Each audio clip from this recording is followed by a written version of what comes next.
Kak Jamal Danun. Bank dunia yang cadang ke korang yang cadang? Kau main betik je bank dunia. Ada masa lah pula bank dunia tu nak kaji pasal orang Malaysia punya hidup. Ha? Kalau dia ada masa pun kau tak perlu nak ikut. Kau 65 tahun baru boleh keluar. Orang umur 55 pun seksa nak tunggu. Kau Kak mana ni, kau nak buat apa sebenarnya ni? Nak ikut-ikut sangat orang luar punya cadangan? Ha? Apa Zionis sangat kejam sangat?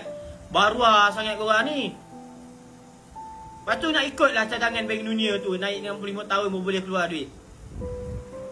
Korang ni hati perut tak ada lah, hati perut korang ni. Nak ikut-ikut sangat semua. Jadi barua tau. Kerajaan mana ni korang barua semua. Ahli-ahli politik dalam kerajaan mana ni cilaka korang ni semua ni. Faham? Cilaka korang ni.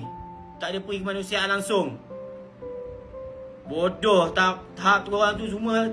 Menteri-menteri badan ni. Cilaka korang tu, bodoh tahap anjing tau. Korang-korang tu. Beri matilah korang semua tu. Tak payah jadi menteri. Tak payah jadi wakil rakyat. Kau jangan nak ikut-ikut sangat jadi baru anjing nak dengar-dengar bank dunia punya cadangan ke apa ke.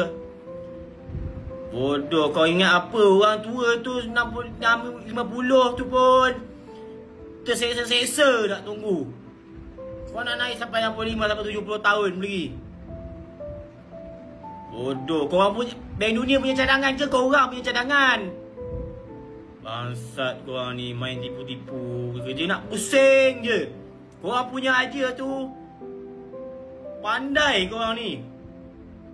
Tipu helah korang ni. Janganlah korang. Tak payahlah korang.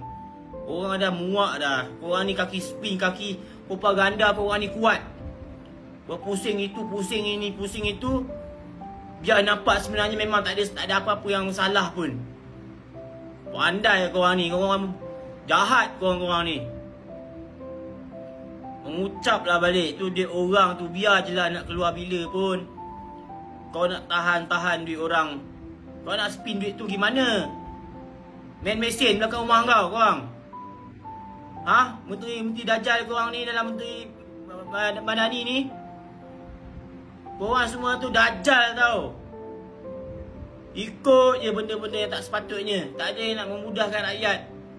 Semua nak menyusahkan orang semuanya. Inilah kenyataan yang berlaku dah 3-4 tahun ni. Sakit hati tau. Yang baik tu alhamdulillah lah. Tapi yang teruknya banyak. Menteri Melayu Islam pun cacat akal semuanya. Ngok orang ni. Nak ikut sangat lah tu. Memang bodoh korang tu, tahu, bodoh. Aku tanya kau lah, Kak Jamal Danun.